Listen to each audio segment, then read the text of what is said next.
किशोर के ढाबे का आज मुहूर्त होता है, जिसमें उसके माता पिता और गांव के कई लोग शामिल होते हैं। हाँ भाई, हो गया सपना पूरा अब तो तेरा। सच में पिछले 5 सालों में इसी की तैयारी कर रहा था तू। पहले तूने होटल मैनेजमेंट करी, फिर नौकरी करी और वो अच्छी चल रही थी, लेकिन फिर तू यहाँ आ गया। ये तो वैसे भी खोल सकता था बिना पढ़ाई किए। उस अंबर को देख, बिना कुछ किए ढाबा खोले बैठा है और बहुत बढ़िया चल रहा है। वो इसलिए पापा क्योंकि यहाँ कोई और ढाबा कभी खुला ही नहीं। अरे नहीं नहीं बेटा, खुला तो था। देख, कई साल पहले खुला था राजू का ढाबा। अरे पापा, उस अंबर के ढाबे का खाना ना इतना भी बढ़िया नहीं है, बस तेल भरा होता है उसके खाने में। अच्छा, तो तू क्या देगा भाई, हैं? जरा वो बता दे। मैं तो खिलाऊंगा जैसे grilled cottage cheese, lentils, spinach वगैरह। अरे अरे रुक जा बेटा, रुक जा। अरे हिंदी में बोल, क्या खिलाएगा? अरे मतलब दाल, पनीर और भी कई सारी चीजें। चलो बढ़िया है। आप बस अपना आशीर्वाद दो ताकि सारा काम ठीक से हो। वो तो हमेशा ही तेरे साथ है बेटा। किशोर का ढाबा अंदर से काफी साफ सुथरा था। बाहर खड़े कई लोग फीता कटने के बाद अंदर तो आते हैं, लेकिन ज्यादा देर तक टिक नहीं पाते। अरे ये कैसी दाल है? सच में निरा पानी है, ना नमक ना मिर्च। अरे यहाँ आना बेटा। किशोर उनके पास आता है। जी बताइए काका। अब बेटा, असल में कुछ अलग तरीके की दाल बनाई है क्या ये? और दाल भी अलग डाली है। अरे उड़द की दाल है काकी ये, और सिर्फ जीरे, नमक और मिर्च में पकी है, जो कि सेहत के लिए बहुत फायदेमंद होती है। ठीक है। किशोर वापस चला जाता है। अरे क्या मरीजों का खाना है ये? आज की बात नहीं आएंगे इस पे। वहीं किशोर के इस नए ढाबे की खबर अंबर चौधरी के कानों तक भी पहुंच जाती है, जिसका ढाबा कई सालों से गांव में था। अरे पिंटू, सुना है नया ढाबा खुला है कोई? हाँ, एक वो चौपाल के पास खुला है। जरा देख कर आते हैं शाम को एक बार कि क्या है और क्या नहीं। ठीक है पापा।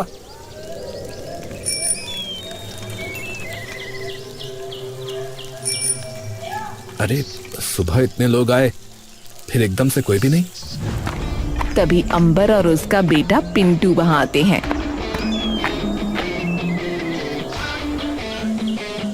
हाँ भाई, मुबारका बेटा जी। नमस्ते काका। मैं तो बस देखने आया था तेरा ढाबा, पर पहले ही दिन ढीला मामला नजर आ रहा है। हाँ जी, वो नया नया है ना, पर चल पड़ेगा थोड़े दिनों में। और उसकी आंखों में आंख मिलाकर उसे तीखी नजरों से देखने लगता है। बेटा जी, बहुत फूल हमने इस चमन में खिलते और मुरझाते देखे हैं, तो हवाओं के रुख से थोड़ा संभल के रहना। पर पापा, पहले ही दिन में हालत देखो, ये फूल तो एक हवा के झोंके में ढह जाएगा। चल कोई ना बेटा, ऐसी छोटी मोटी गलती तो सबसे होती है, पर तू समझदार है, सीख जाएगा। अंबर और पिंटू छाती तान कर वहां से चले जाते हैं और किशोर चुपचाप उन्हें खड़ा देखता रहता है। तभी उसकी दुकान पर कुछ गरीब लोग आ जाते हैं। अब बेटा, पूरा दिन हो गया है, हम सब ने कुछ नहीं खाया है। अरे आइए ना काका, बैठिए, इसे अपना ही घर समझिए। सब लोग नीचे बैठने लगते हैं। अरे अरे काका, ये आप लोग क्या कर रहे हैं? ऊपर बैठिए। वो सभी लोग एक दूसरे की ओर देखने लगते हैं और ऊपर बैठ जाते हैं। भगवान तुम्हारा खूब भला करे बेटा। चुक चुक जिए तू लल्ला। किशोर उनके सामने हाथ जोड़कर अपना सर झुका लेता है।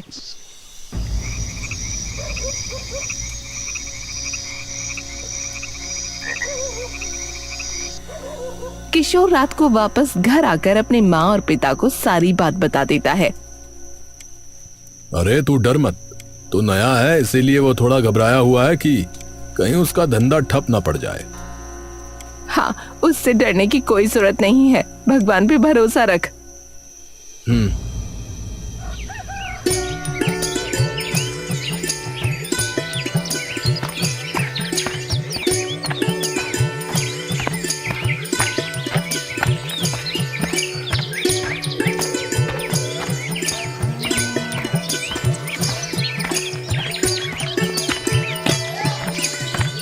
किशोर अपने ढाबे पर जा रहा होता है कि तभी बीच रास्ते में उसकी नजर अंबर के ढाबे पर पड़ती है, जहाँ सुबह सुबह खूब चहल पहल होती है। इसका ढाबा इतना चलता कैसे है? किशोर एकदम से कुछ बेचैन सा हो जाता है और धीरे से उनके ढाबे की रसोई के पास चला जाता है और देखता है कि उनकी रसोई बहुत गंदी हो रखी है। अरे इतनी गंदगी! तभी पीछे से पिंटू आ जाता है। अरे खाना बनाना सीख रहे हो क्या भाई? अरे नहीं नहीं, मैं तो बस यूं ही देख रहा था। हाँ, और यूं ही देखते ही रह जाओगे भैया। किशोर ये सुनकर एक बार फिर से कुछ नहीं बोल पाता और चुपचाप वहाँ से जाने लगता है। तभी उसका ध्यान उनके ढाबे पर बैठे कुछ ग्राहकों पर चला जाता है। अरे ये तो वही है जो कल मेरे ढाबे पर आए थे। किशोर चुपचाप अपने खाली ढाबे की ओर देखता रहता है।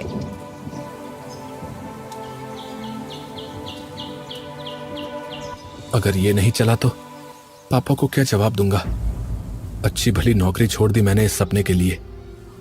तभी वही गरीब लोग एक बार फिर उसके ढाबे पर आ जाते हैं, लेकिन अब की बार उनके साथ कुछ और लोग होते हैं। माफ करना भाई, ये लोग भी। अरे कोई बात नहीं, आ जाइए, सबके लिए बहुत खाना है।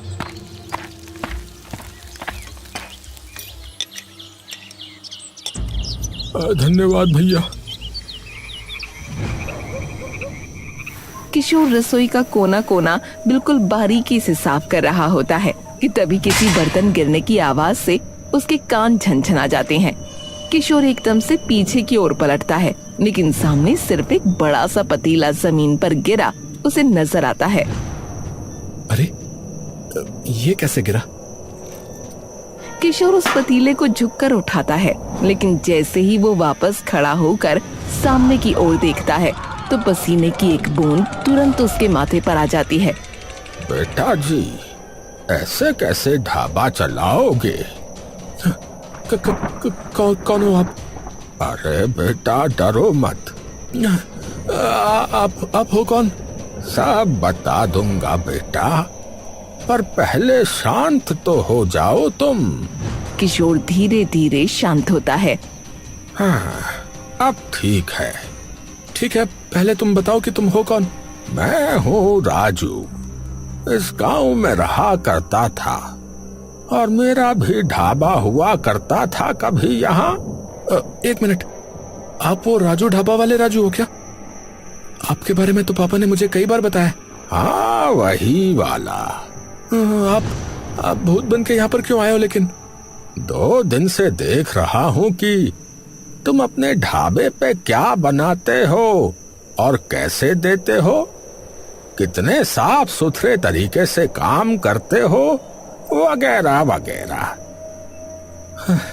लेकिन क्या फायदा, कल दोपहर से मुश्किल से 5 लोग भी नहीं आए। अब बेटा, धंधा करने से पहले ये देखो कि आसपास के लोग वहां के कैसे हैं, उन्हें क्या चाहिए। धंधा सफल वो नहीं होता जहां मालिक अपने मन की चीजें लोगों को देना चाहता है। धंधा कामयाब वही होता है जहां वो लोगों को उनके मन की चीजें देता है, समझे? मतलब? अरे मतलब ये कि तैयार तो इतनी चीजें कर दी लोगों के लिए, पर एक भी चीज ऐसी नहीं है यहाँ जो लोगों को चाहिए हो। अरे ये देसी लोग हैं गांव के बेटा जी, इन्हें चाहिए घी में डूबी रोटी, तड़के वाली दाल, शाही पनीर, पालक पनीर। और तुम क्या दे रहे हो? पालक और मक्के के दाने। पर ये सभी सेहत के लिए फायदेमंद है, इसलिए उन्हें ये खाना चाहिए। बेटा जी, ये गांव के लोग हैं, इनकी सेहत का ध्यान रखने के लिए इनके खेत बहुत हैं। बेटा, सारे लोग ज्यादातर यहाँ किसान और मजदूर हैं। पूरा दिन वो मेहनत करते हैं, तो उनको चाहिए पूरा आहार। तुम अपने नहीं, इनके दिमाग से सोचो जरा। किशोर कुछ देर तक गहरी सोच में डूब जाता है। क्या हो गया? वो मुझे घर जाना है, घर जाके सोचता हूँ इस बारे में। किशोर बिना कुछ कहे वहां से अपने घर चला जाता है।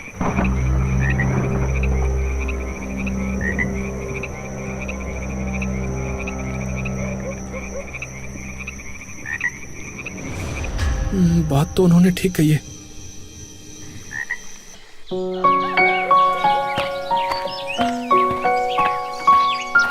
किशोर सुबह जल्दी उठकर अपने ढाबे पर चला जाता है और जाकर रसोई में इधर उधर देखने लगता है। किसे ढूंढ रहे हो बेटा? अरे भगवान, अरे बता के आया करो चाचा। अच्छा जी मास्टर साहब, अच्छा।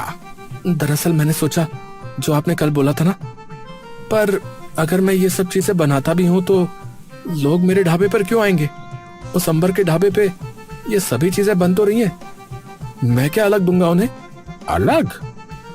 अलग होगा स्वाद और सादापन।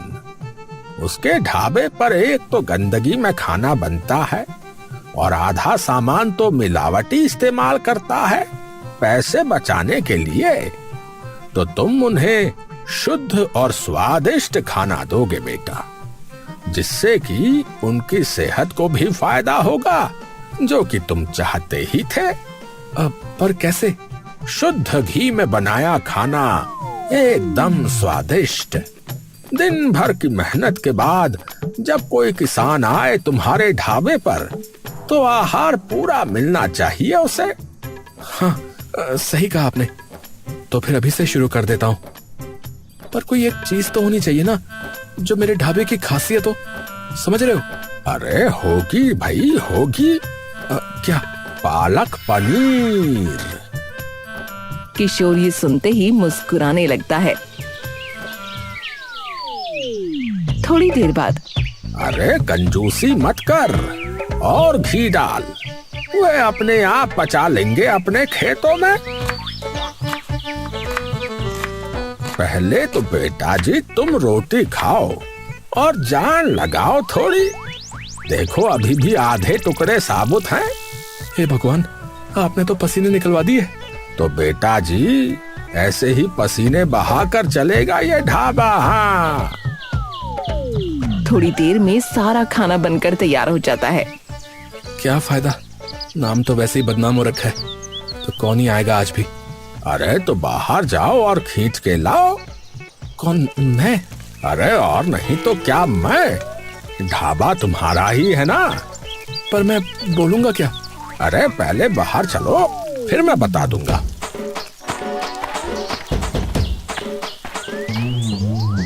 किशोर बाहर जाकर इधर उधर देखने लगता है।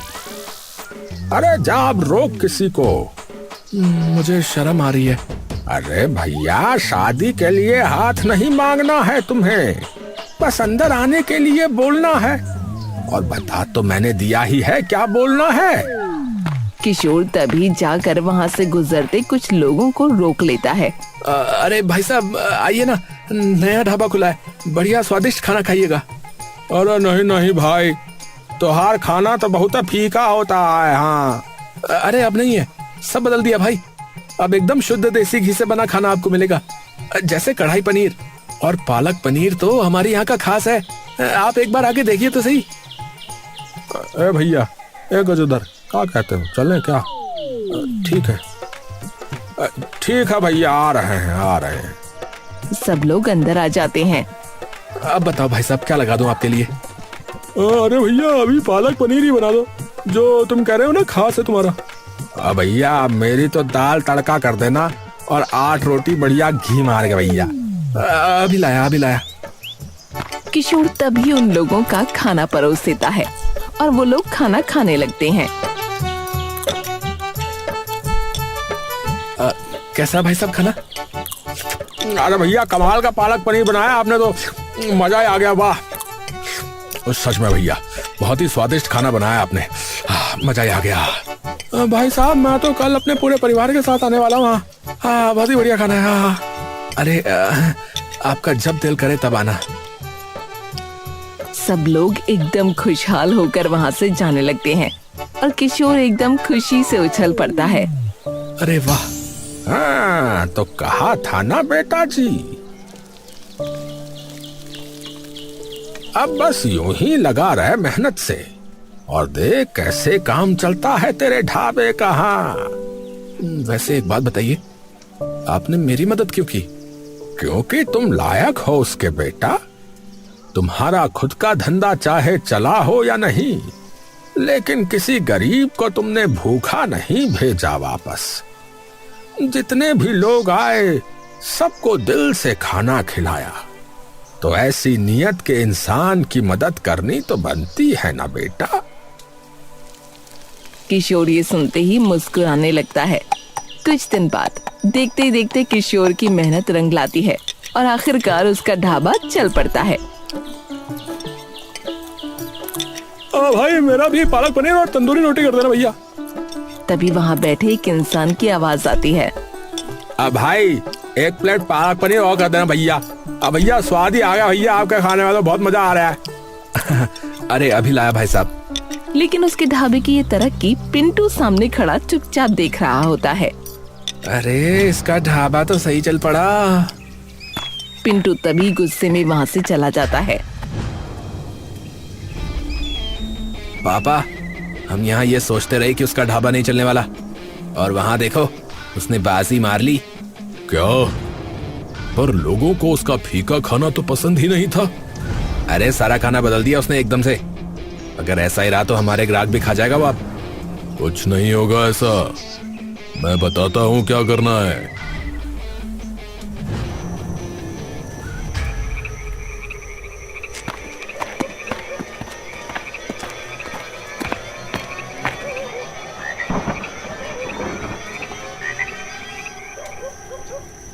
वो सभी रसोई के अंदर घुस जाते हैं और इधर उधर देखने लगते हैं।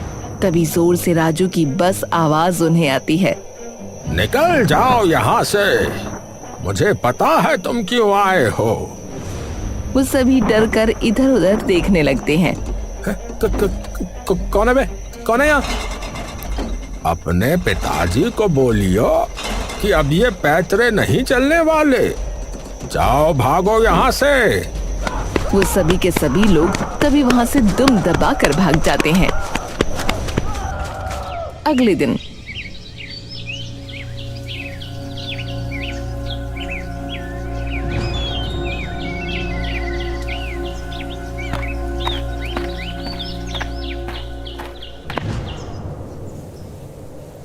ये क्या हुआ?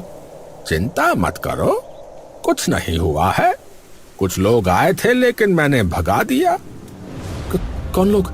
वही जिन्होंने मेरा ढाबा भी बंद कर दिया था। अंबर का बेटा और उसके साथ 2 लोग। पर वे क्यों आए थे? तुम्हारे खाने के सामान में मिलावट करने के लिए, ताकि तुम्हारे ढाबे का नाम गांव में बदनाम हो जाए बेटा।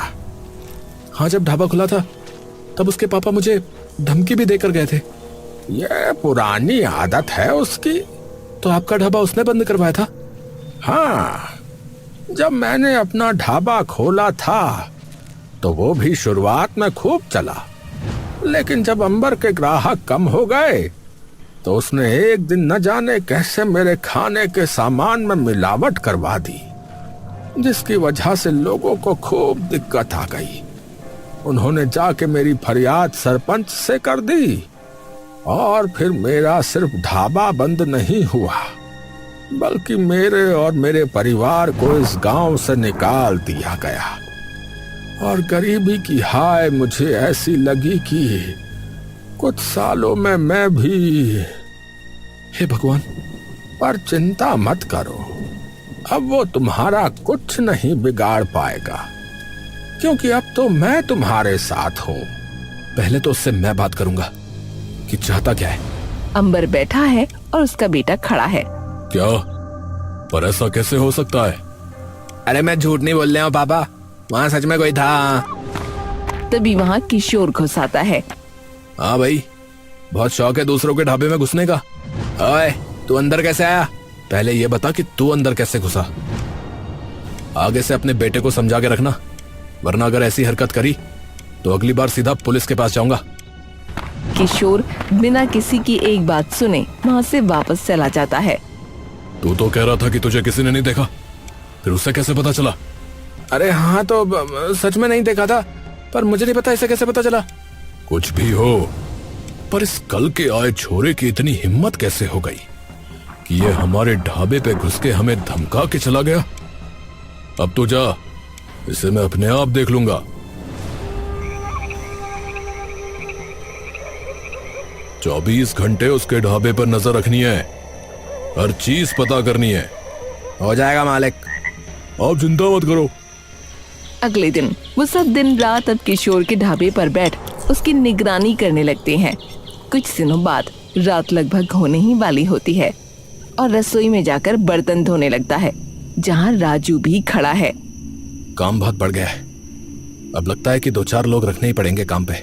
वो तो है ही, वरना अकेले संभलेगा नहीं तुझसे। थोड़ा बहुत हाथ आप भी बटा लिया करो।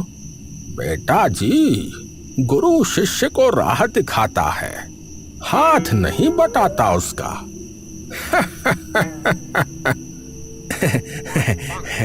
किशोर और राजू हंसने लगते हैं। उसी वक्त बाहर खड़े अंबर के वो जासूस अपने सामने का नजारा देख दंग रह जाते हैं। अरे भैया, अरे ये अकेले किससे बतिया रहा भैया? अरे भैया, हमें क्या पता, चलो जो देख रहे हैं वही बता देते मालिक को। क्या सच में? हाँ मालिक, हमने अपनी आंखों से स्वयं देखा है। अब आएगा मजा।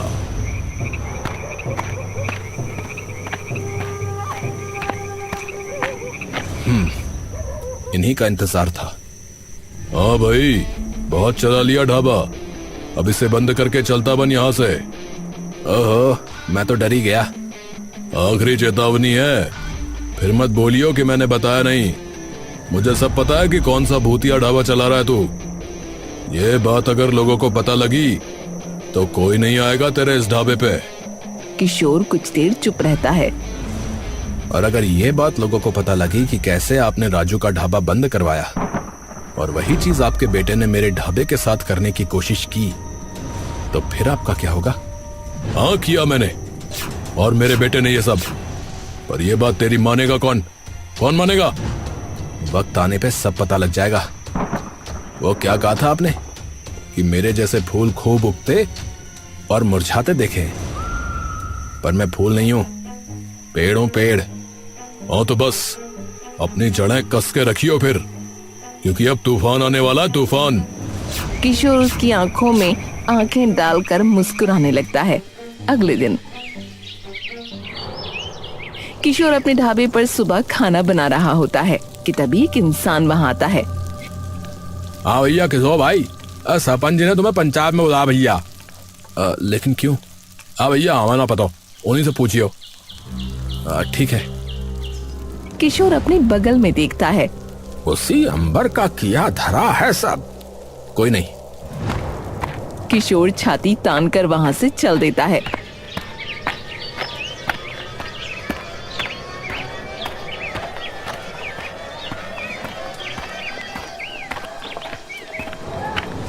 तुझे पता है भाई किशोर तुझे क्यों बुलाया है? नहीं जी। क्योंकि हमारे अंबर भाई का ये मानना है कि आप अपने ढाबे में टोना टोटका करते हो। जिन्हें हम नहीं देख सकते हैं उन्हें आप देख सकते हो और उनसे बात भी कर सकते हो। ये सुनते ही सब लोगों की आंखों में डर छा जाता है। बिल्कुल झूठ है सरपंच जी। अरे बाकी के लोगों से पूछ लो। हाँ सरपंच जी, हमने देखा था इन्हें बात करते। हाँ सरपंच जी, यहाँ से रहते हैं। अरे कोई सबूत है इसका कि तुमने देखा था? हाँ भैया, हमने अपनी आंखों से देखी। सरपंच जी, ऐसे तो मैं कह दूं कि मैंने अपनी आंखों से अकबर को देखा था, आप मान लोगे? अरे हमें क्या पता, ये लोग झूठ भी तो बोल सकते हैं। हाँ बात तो सही कही। अब मैं एक बात बताता हूँ जो आप सबको नहीं मालूम शायद। हाँ कौन सी बात? इन्होंने और इनके बेटे ने थोड़े दिन पहले मेरे खाने के सामान में मिलावट करनी चाहिए थी। इनका बेटा मेरी दुकान का ताला तोड़कर घुस आया था, लेकिन कुछ कर नहीं पाया, और ऐसे ही इन्होंने बदनाम किया था राजू के ढाबे वाले राजू काका को, जिनको आप सभी ने गांव से बाहर निकाल दिया। अरे क्या सबूत है, क्या सबूत है? कुछ भी बोले जा रहा है। किशोर तभी अपनी जेब से एक फोन निकालता है। ये है मोबाइल, मेरे शहर वाले दोस्त ने मुझे तोहफे में दिया था। इसमें पता है लोगों की बातें हम रिकॉर्ड कर सकते हैं। मतलब? किशोर वॉइस रिकॉर्डिंग ऑन करता है। सरपंच जी कुछ बोलो। मैं क्या बोलूं? बहुत है। किशोर उन्हें वो वॉइस रिकॉर्डिंग सुना देता है। अरे वाह, ये तो कमाल है ना? अब इसी में मैंने कल शाम को भी एक चीज रिकॉर्ड करी थी, सुनाओ? सुनाओ। किशोर पिछले दिन हुई अपनी और अंबर की बात उन सभी के सामने चला देता है। और अगर ये बात लोगों को पता लगी कि कैसे आपने राजू का ढाबा बंद करवाया और वही चीज आपके बेटे ने मेरे ढाबे के साथ करने की कोशिश की, तो फिर आपका क्या होगा? हाँ किया मैंने, और मेरे बेटे ने ये सब। पर ये बात तेरी मानेगा कौन मानेगा? वक्त आने पे सब पता लग जाएगा। ये सुनकर सब गांव वाले चौंक जाते हैं। ओह, तो तूने किया था वो सब? अरे उस बेचारे निर्दोष और उसके पूरे परिवार को हमने बाहर निकाल दिया और तू चुपचाप देखता रहा। अब तू निकल यहां से, जा यहां से। इसकी कोई जरूरत नहीं है। अंबर जी जरा अपने ढाबे पे जाके देखिए, मैंने एक तोहफा भेजा है। अंबर तभी वहां से डर के मारे भाग जाता है।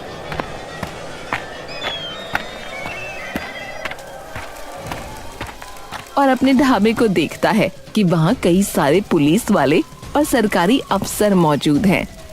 पिंटू वहीं खड़ा रोने लगता है। अरे क्या हुआ साहब? देखिए हम खाद्य विभाग से हैं और आपके ढाबे पे हर सरकारी नियम का उल्लंघन हुआ है। आपके ढाबे पे ना कोई सफाई है और सभी चीजों की क्वालिटी एकदम खराब है, जिससे लोगों की सेहत पर बुरा असर पड़ सकता है। इसलिए हम अभी से आपके ढाबे को सील कर रहे हैं। अरे नहीं, अरे ऐसा मत कीजिए। अरे वो सब लोग बिना अंबर की एक बात सुने उसका ढाबा सील करके वहाँ से चले जाते हैं और ये सारा कारनामा राजू और किशोर सामने खड़े चुपचाप देखते रहते हैं। बेटा कमाल कर दिया। इस न्याय के इंतजार में मैं न जाने कहां कहां भटका और अब मेरे जाने के इतने साल बाद मिला है मुझे न्याय, बस तेरी वजह से। काका, मेरा ढाबा आज जहां है वो सिर्फ आपकी वजह से। आपने ही मुझे उस मझधार से निकाला और सही दिशा दिखाई। ये एहसान मैं जिंदगी भर नहीं चुका सकता आपका। मन तो बड़ा कर रहा है तुझे गले लगाने का बेटा, पर कहीं किसी ने देख लिया तो किसी बाबा के पास ना ले जाए फिर तुझे।